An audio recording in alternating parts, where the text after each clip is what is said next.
ताटे गौआ दीवान झूमता हो, लोक रंग के सगरो जहान सुनता हो, लोक रंग के सगरो जहान सुनता हो।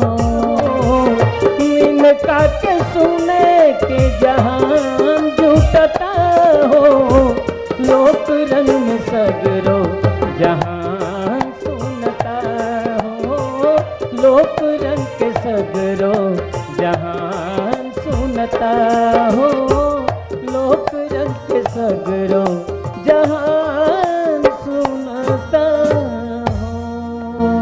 बिल्कुल सही बात बा।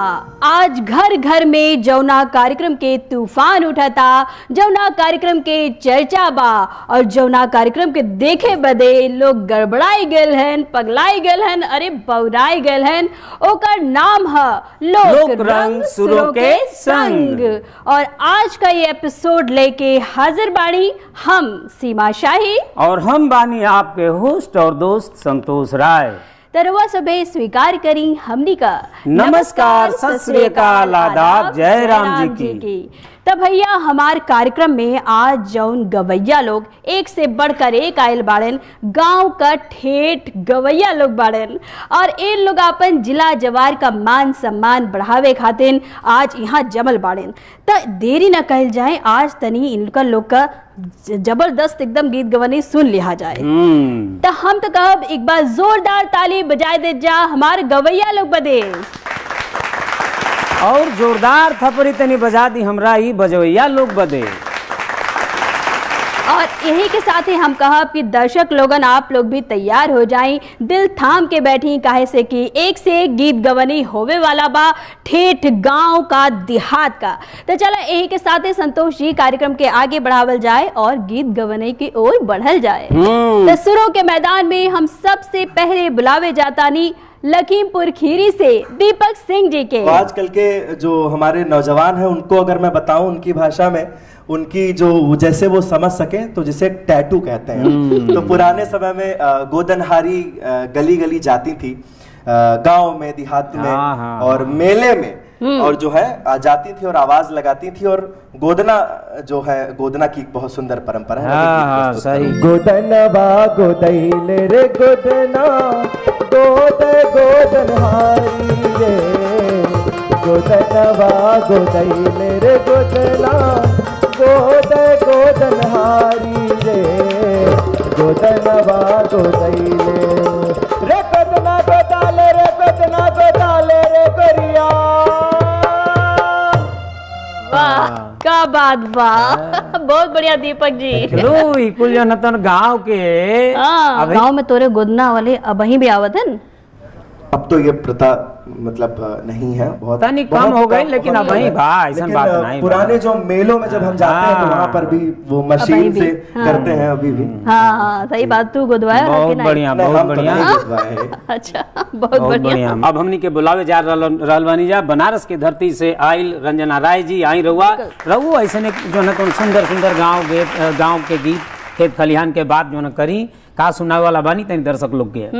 आज हम लोकगीत सुनाई। हाँ। कते दिन रामा भरब हम गगरी, कते दिन रामा भरब हम गगरी, कते दिन रामा भरब हम गगरी, कते दिन रामा भरब हम गगरी, कते दिन क्या बात बा हो। कि जब गीत गौली हैं एकदम गांव से जुड़ल खाटी जो नतन माटी के गीत गौली हैं। बनारस में कहाँ कर रहे वाला बानी?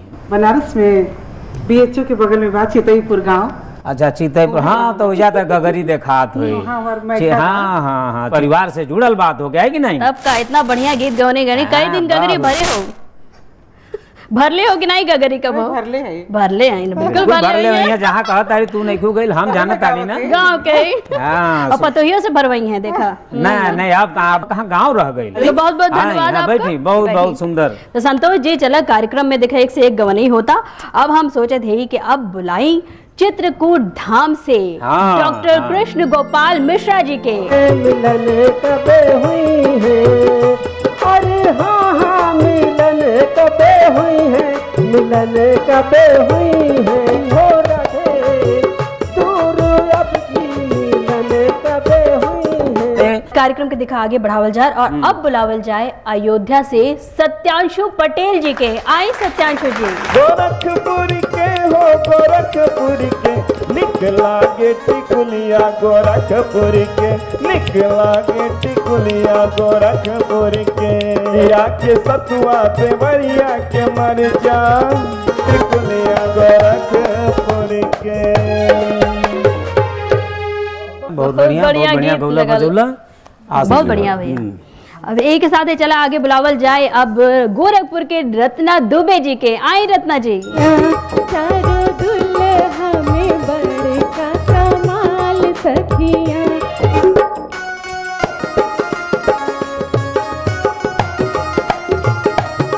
कमाल सखिया, वो चारो दुल्हा में बड़का कमाल सखिया। का बात बा हाँ सीमा जी। बहुत बढ़िया एकदम झोर के गैलू रत्ना जी, बहुत बढ़िया लगल। की तरह से हमारी लोक रंग सुरों के संग में कार्यक्रम होत रही, आगे भी गीत गवनई जारी रही। यही बाती के साथ ही हमनी के दे इजाजत। अगले एपिसोड में फिर से हुई मुलाकात और गीत गवनई का दौर एक बार फिर से शुरू हुई। यही के साथ ही नमस्कार, शुभ रात्रि।